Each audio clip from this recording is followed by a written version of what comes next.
Hi everyone. तो आज Korean noodle try करेंगे। तो ये ना निसन कंपनी का है, चिकन फ्लेवर, ठीक है।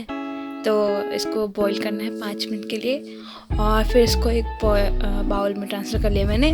और इसमें एक ऑयल है और एक सूखा मसाला है, ठीक है। उनको डाल के मिक्स कर देना है, बस सिंपल।